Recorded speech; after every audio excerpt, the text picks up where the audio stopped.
Bon, voilà, en quelques mots, mon expérience, l'expérience que j'ai fait avec Jésus. Voilà, quand j'étais jeune, mes parents n'étaient pas chrétiens, ils s'entendaient mal. J'étais assez livré à moi-même, donc ce qui fait que bon, ben, je suis sorti jeune, jeune en boîte de nuit. Bon, d'abord j'ai voulu courir à vélo, et puis après, comme justement pas trop entouré, j'ai arrêté. Après, j'ai commencé à sortir très jeune, vers 15 ans, en boîte de nuit, après un peu tous les soirs, après un peu toucher l'alcool, un peu les dopes, et puis après c'était ma vie. Voilà, ma vie c'était la nuit.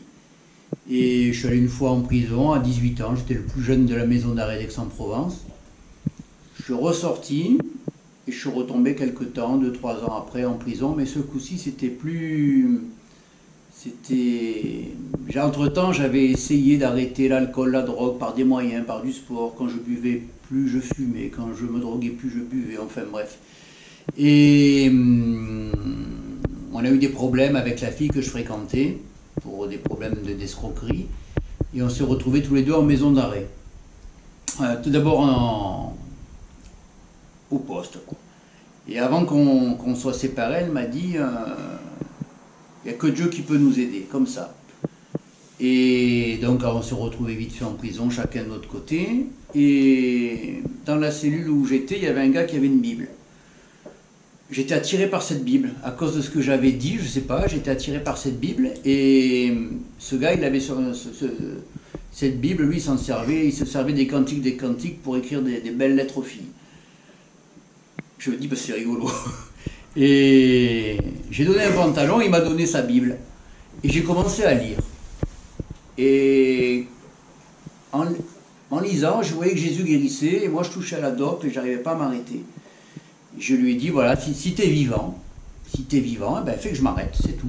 Expérience. Si tu es vivant, fais que je m'arrête. Le lendemain, il y a de l'héroïne qui arrive dans la cellule. Je suis surpris à dire non, j'en veux pas. Après, je me demande ce qui m'arrive.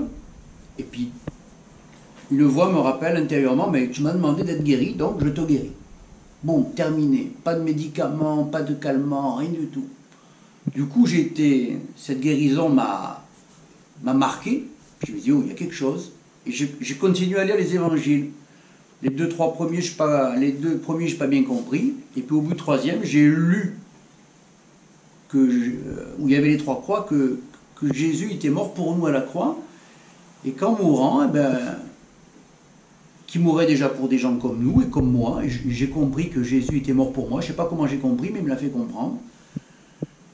Et quand j'ai compris ça, d'abord j'ai demandé pardon. Et quand j'ai demandé pardon, je sais que j'étais comme écrasé par la vie que j'avais. Mais je sais que quand j'ai demandé pardon, le plafond, c'était comme une chape de béton. Il a explosé. Et j'ai senti une présence venir, la présence de Dieu. Et ça ne m'a plus jamais quitté d'ailleurs. Donc voilà, bah, à partir de là, j'ai continué à lire. Et quand je lisais, c'était fou. Je demandais à Dieu de sortir. Il me disait, quand tu auras fini la Bible, tu sortiras. J'ai fini l'Apocalypse, 3 jours après, je suis sorti. Et donc voilà, bah, après, j'ai retrouvé Marie-Flo qui est là. Je lui ai raconté ce qui est arrivé. Et il lui est arrivé la même chose dans la prison des Baumettes. Moi j'étais à Aix, elle était aux Baumettes. On a eu chacun la même expérience, sans pouvoir se parler, sans pouvoir s'écrire rien.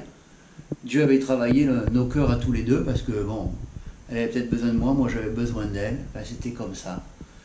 Et donc après, on a cherché une église, on s'est fait baptiser, et maintenant voilà, plus de drogue, plus d'escroquerie, on s'est mariés, on marche avec Dieu, et Dieu nous a guéris d'hépatite, Dieu a fait des miracles, il a pourvu, il a multiplié même de l'argent dans ma poche, dans sa poche. Voilà, Dieu est fidèle, il a toujours été là, et c'est magnifique.